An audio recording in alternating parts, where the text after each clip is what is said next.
తెలంగాణ అభివృద్ధికి ఉమ్మడి రాష్ట్రంలో నాటి ముఖ్యమంత్రులు చంద్రబాబు వైఎస్ రాజశేఖర రెడ్డి అవలంబించిన విధానాలను తమ ప్రభుత్వం కొనసాగిస్తోందని ముఖ్యమంత్రి రేవంత్ రెడ్డి పేర్కొన్నారు.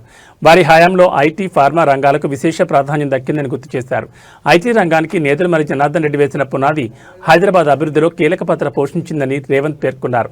ఈ మేరకు ఆదివారం హైదరాబాద్ ప్రెస్ క్లబ్ ఆధ్వర్యంలో నిర్వహించిన మీట్ ది ప్రెస్ కార్యక్రమంలో రేవంత్ ఈ వ్యాఖ్యలు చేశారు.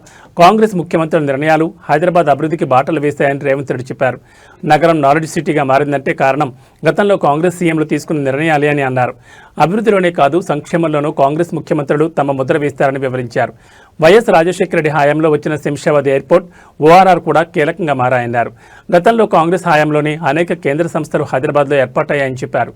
దేశానికి వచ్చిన వాటిలో 70% నగరానికి వచ్చాయని, ప్రపంచాన్ని శాసించే చాలా సంస్థలు హైదరాబాద్లో ఉన్నాయని తెలిపారు. ప్రస్తుతం జీసీసీలు, డేటా సెంటర్లకు హైదరాబాద్ హబ్గా మారిందని గుర్తు చేశారు. 2004-2014 మధ్య అటు కేంద్రం, ఇటు రాష్ట్రంలో అధికారంలో ఉన్న కాంగ్రెస్ ప్రభుత్వాలు హైదరాబాద్ అభివృద్ధికి పాటుపడ్డాయని రేవంత్ రెడ్డి తెలిపారు.